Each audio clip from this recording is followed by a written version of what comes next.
I would like to point out a few other additional properties that derivatives have, and they are very, very handy when we solve problems in science and undergraduate physics and whatnot. As you'll see, we're going to talk about the so-called deflection point of a function and how we can use this information to solve, again, problems on, for example, kinematics in undergraduate physics. Before we see problems in particularly on physics, we are going to take a generic example where you have a function of y of x. So again, the function is y, the dependent variable is x, and let's take a quadratic function as we have been used to so far, x squared plus 6x plus 10. So this is a quadratic function, second order polynomial. And let's remind ourselves how we go about taking the derivative of y with respect to x, d of y, d of x. 2 will come down, x will be raised to the power of 2 minus 1, so which is x, plus 6, we have 1 here, 1 times 6, 6, x to the power of 1 minus 1, which is 0, so simply x, plus the derivative of 10 is a constant, which, as we have discussed, it is 0. So we end up with a derivative dx dy over dx equals 2x plus 6, which is essentially a straight line, which, as we have discussed, this is the slope of this function. So let's first try to visualize this function. If we were to plot it on an xy, let me make some space here.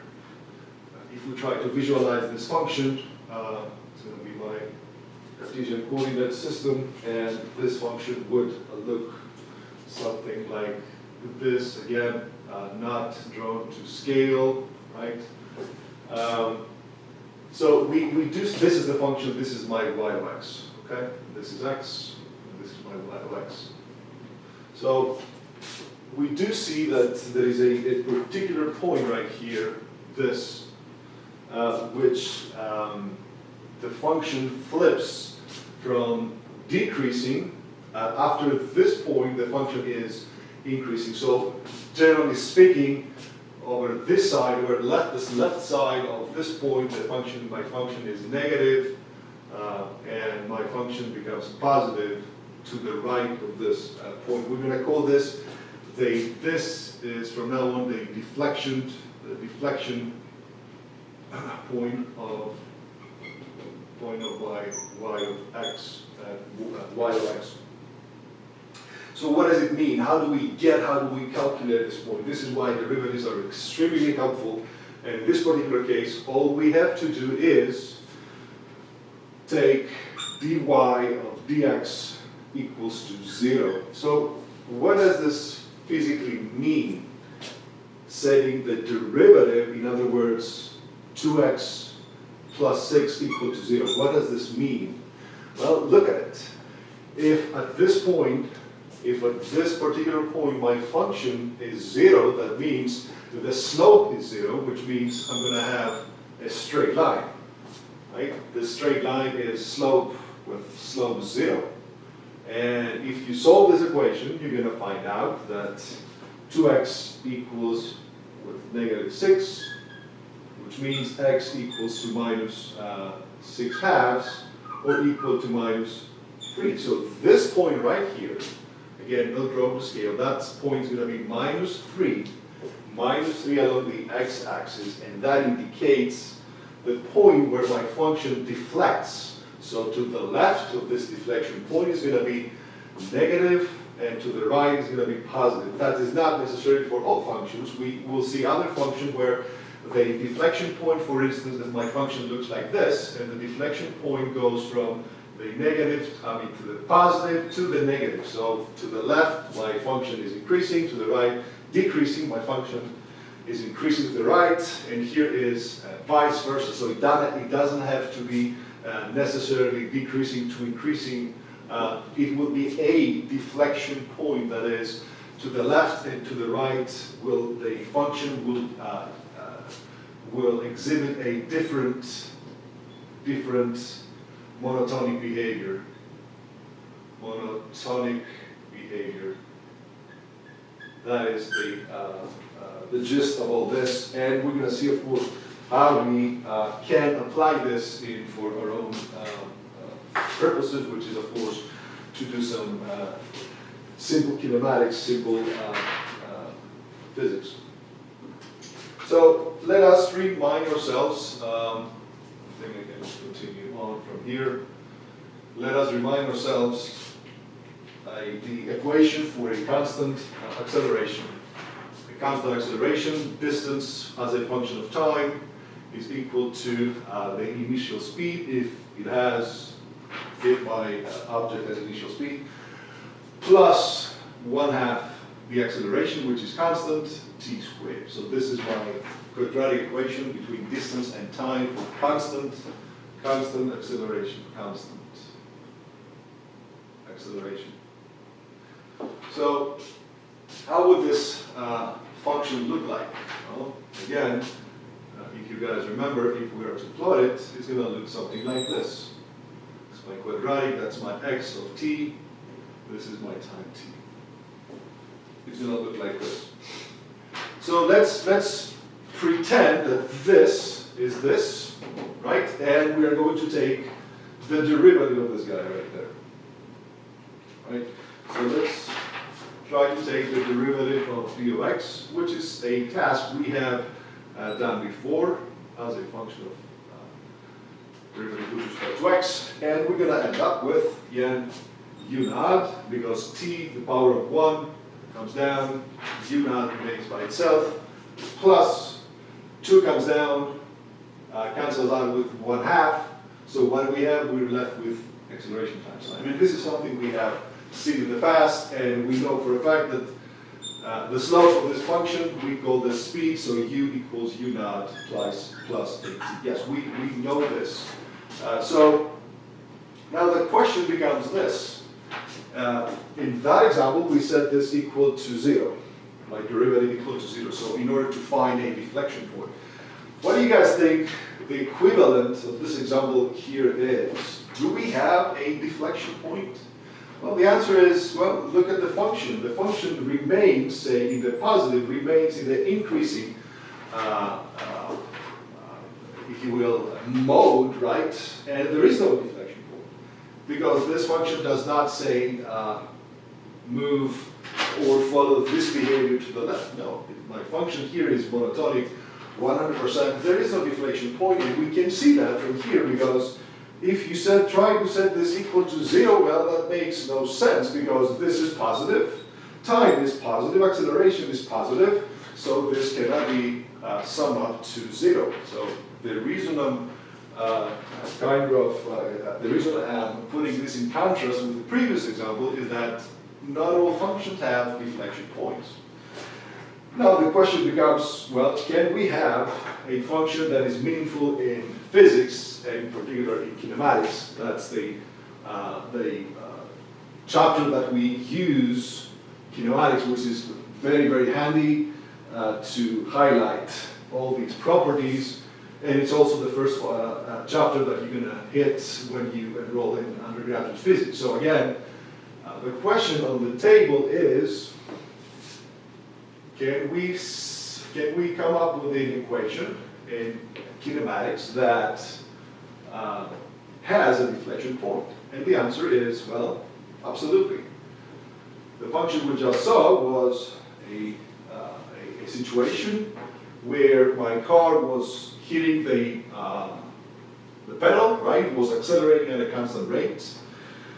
But can we have a situation where we have deceleration? So can we have a situation where the motion has a negative acceleration, if you will, or the car hits the brakes? We can definitely think of a car hitting the brakes, but what if we think of a rock that we hold in our hands, and we toss it upwards, right? On the way up, the rock will be decelerating, will be slowing down at a rate of g. Well, ideally, yes, this is negative g, but we're going to account for this, which is about, on average, 9.8 meters per second squared. So if I were to write the equation of distance covered, vertical distance, it doesn't matter, it is distance. With respect to time, I would write x of t equals the initial speed that I'm giving the rock, that's my use of nod, that's my initial speed, minus 1/2, my acceleration equals g. This is where I account for the negative g. You don't have to account for the negative twice, right? Makes sense? Times t squared. So if you guys inspect with the previous and the expressions we have been using for acceleration, this is exactly the same. The only difference is we're slowing down here and we have acceleration that instead of a, we know its value. This is g. And this is what Galileo came up with several hundreds of years ago.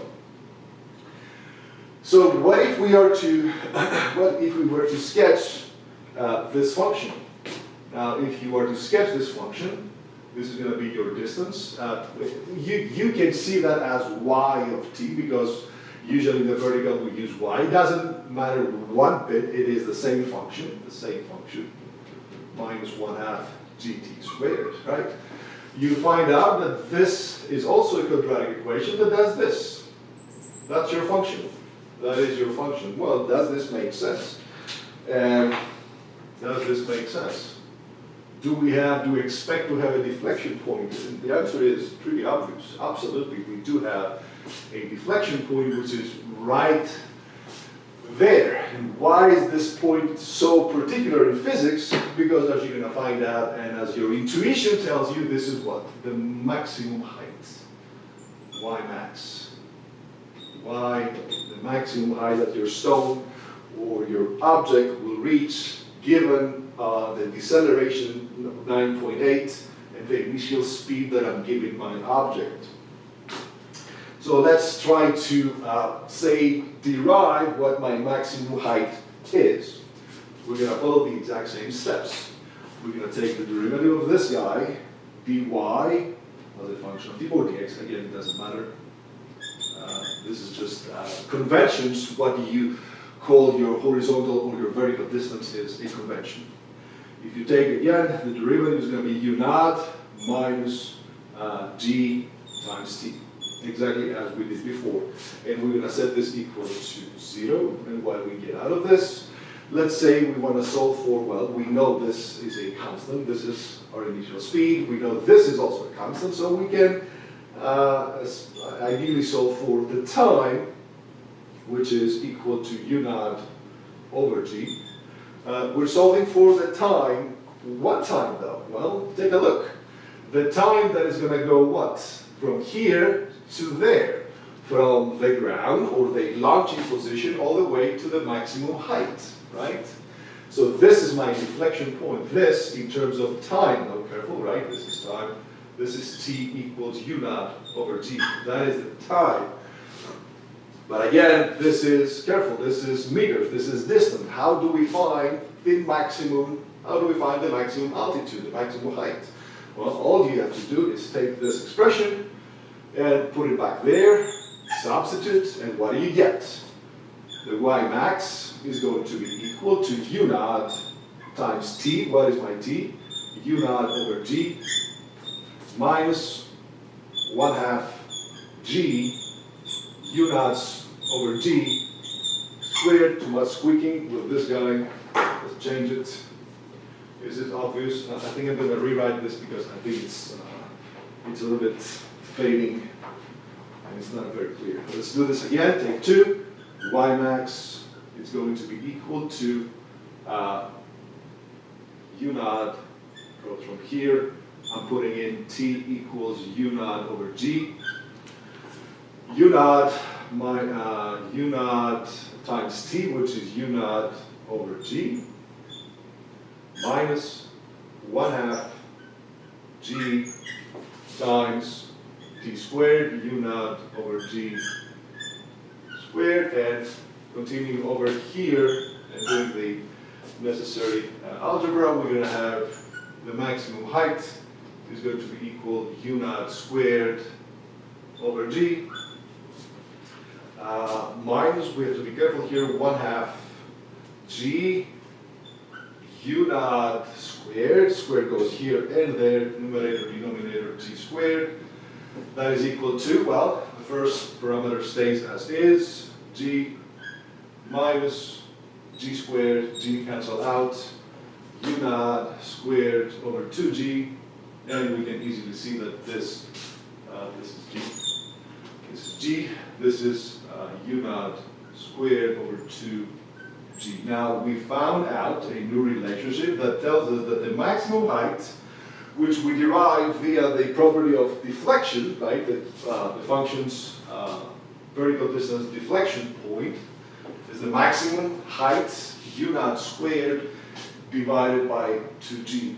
Now the first thing we need to check, always check, is, as I have been repeating throughout the entire lecture series, is that we need units consistency. So this u max is in meters. What about u naught? So meters must fit this, that part must be also meters, right? So what do we have? We got meters squared divided by seconds squared. This is u naught squared divided by 2 has no units, meters over seconds squared. That is, of course, my acceleration. So what do we have? Second squared cancel out, meters squared cancel out, and indeed, meters have meters, are associated with meters, which of course is what we definitely are looking for, otherwise there's something off. Now, somebody will say, did we have to go through all this mathematical machinery here? Did we have to take the derivative and set it equal to 0 to just find the maximum height? The answer is no, because we can use common logic. After all, algebra must go hand in hand with common logic, right? So what is a common logic that we can use in a situation like this? Is it or isn't it true that on the way up my rock has this function of speed?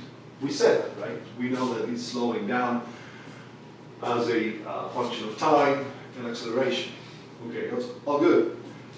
But at the maximum height,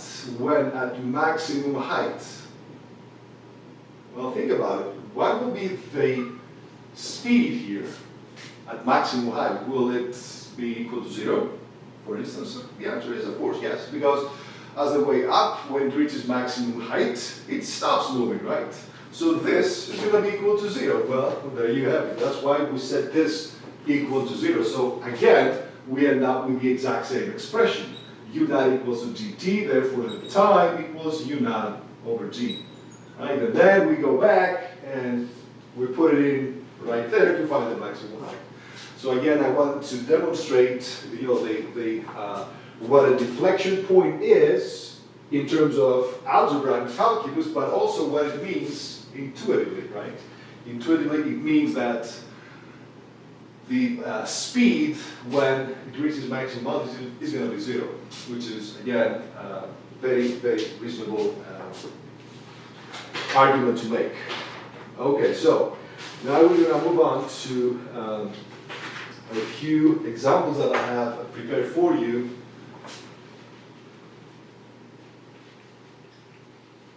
Which you can view this as a review of synergistic problems, including the integrations, derivatives, properties of derivatives.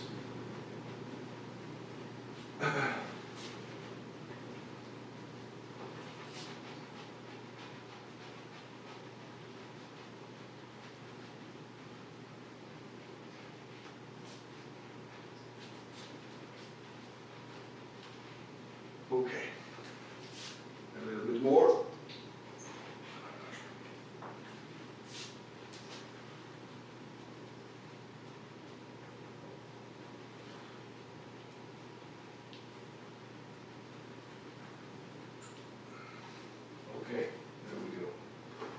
So let us see an example. We have a car that its function of speed as a function of time is equal to t time squared minus 3 times t. Right? 3 times t. T is in time, in of course seconds.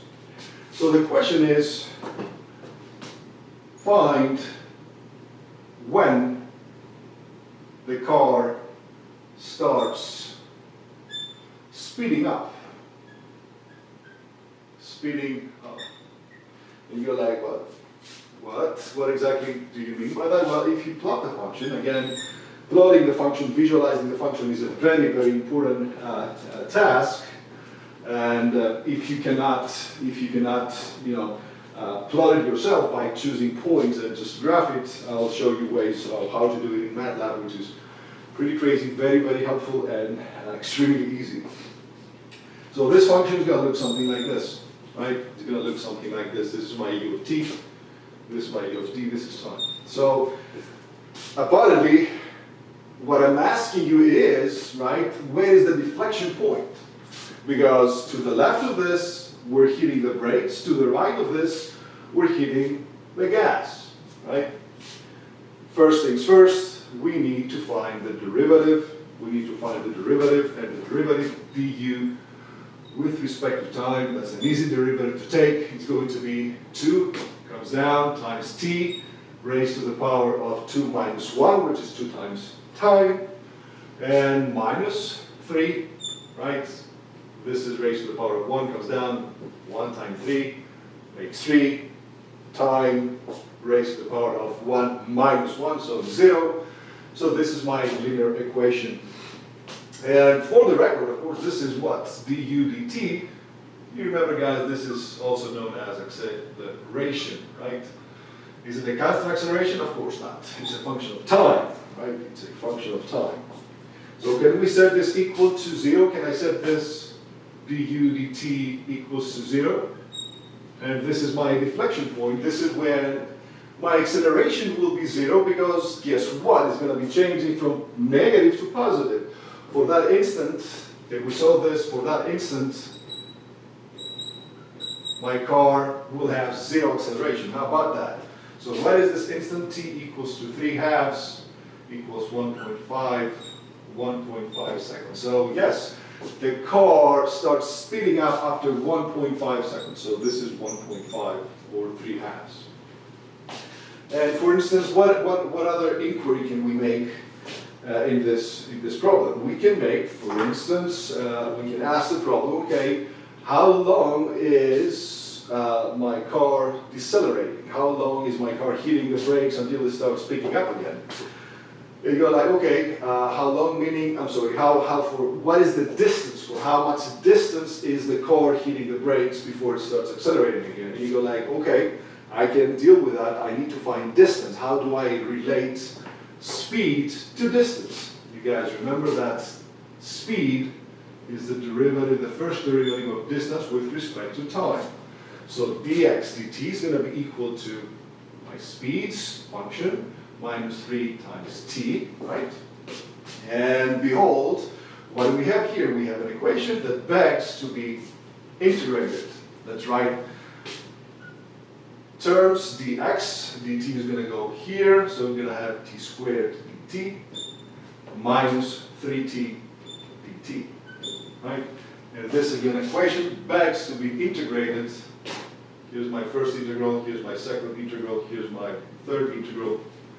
We will talk about the limits a little bit later, but well, what are the limits? The limits are, we start from 0 to some distance d, some distance that's going to be hitting the brakes for, right? And what are the limits here? The limits here is from what? Where it started moving, times 0, all the way where it started speeding up. Do we know this? Yes, we do. 3 halves. That is the second. So 0, 3 halves. 0, 3 halves. So let's deal with this simple integral. The integral of dx between 0 and d is going to be just d, the distance, the total distance. equals 2. Careful now, the integral of t squared dt, I remind you, is going to be 1/3 time cubed defined between 0 and 3/2. And we're going to remind ourselves how we go about this. It's pretty simple. Minus 3 can come out of the integral. 3. What is the integral of t dt? It's going to be 1/2 t squared defined between 0 and 3/2. And there you have it. This is the final answer, not a numerical one, but here are the numbers also. That's the easy part, right? It's going to be 1/3, d is going to be equal to 1/3, 3/2 cubed, 3/2 cubed, minus 0, because my initial time is 0, minus 3/2 t squared, being that this is 3/2 squared minus 0 squared, which is of course 0, right, for the sake of notation. And you can do this, and according to my calculations, not necessarily correct, it should be a negative 2.25 meters. And the negative means really nothing. What we care about is the actual distance. The negative means because it's going to reach that point, and from then on, the x is going to be positive. Let me show you another couple of examples of how we use derivatives, what they mean, and a few examples for integrals. And I think these couple of examples will show you the physical, another very cool and intuitive physical understanding of what an integral is, which, as you know, as we know, it represents the area under the function. So this is what the integral represents as its physical sense, right?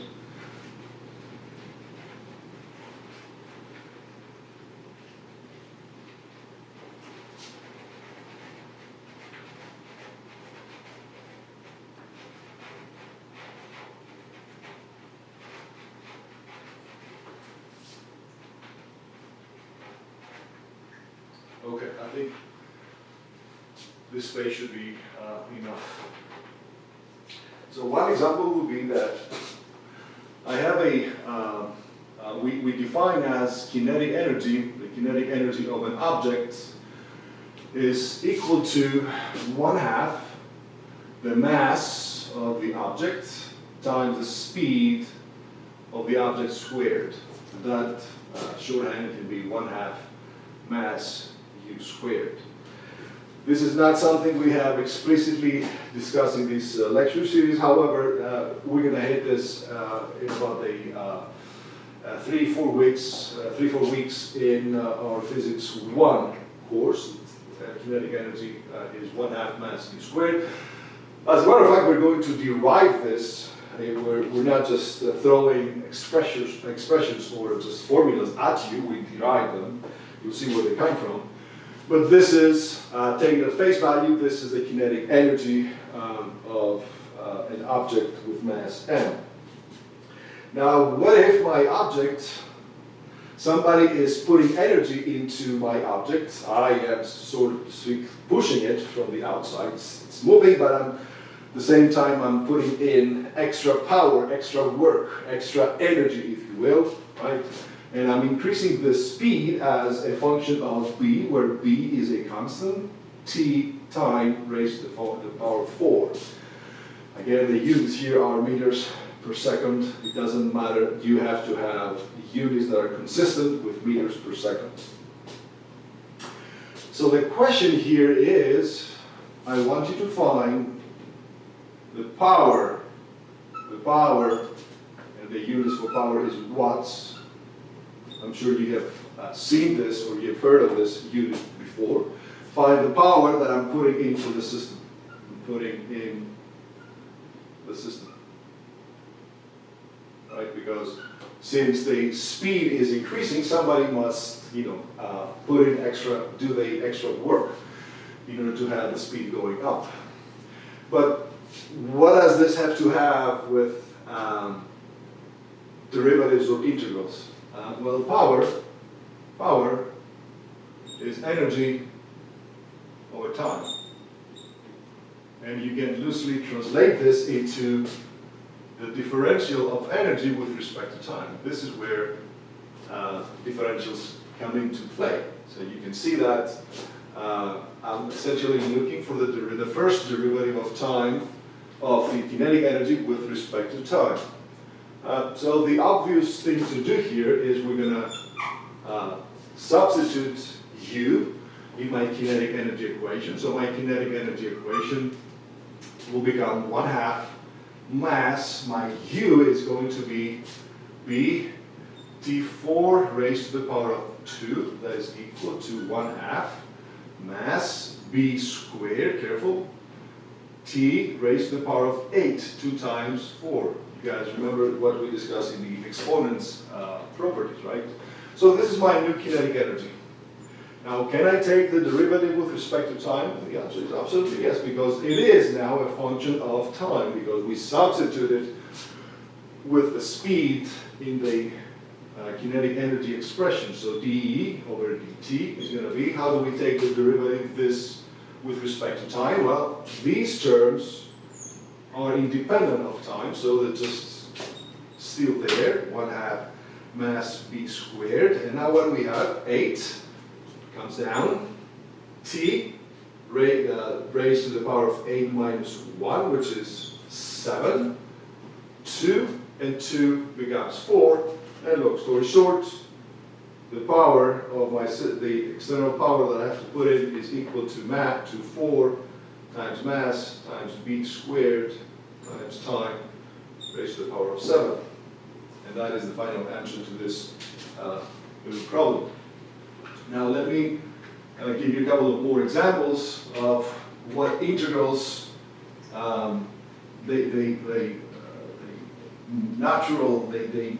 intuitively what an integral stands for. And as we have seen so far, it represents the area under a function. Say if this is your function, so if this is f of t and this is t, the area under the graph, it is the integral of my f dt, right? The area underneath. But we're going to use it. We're going to see that another example of what an integral stands for. So we know from Euclidean geometry,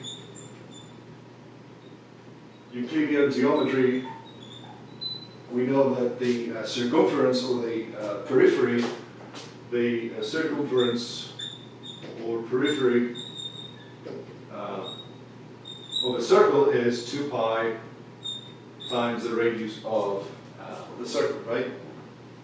So I want you to imagine, guys, that we have, this is a circle, this is r, and the circumference, the total length of the circle is 2 pi times the radius. Now, what if I want to keep adding smaller circles with different r's, and bigger circles with higher r's, higher radii, and whatnot. And I want to add all these circles together. What do I have? Well, I got myself a disk, right? I got myself a disk of, say, total radius r. Yeah? The disk is comprised of tiny, tiny small circles adding one on top of each other. Well, this addition, right, this area is what? The integral. So the area of my disk is going to be what? The integration of this guy, 2 pi. I'm adding circles and circles and circles across dr, right?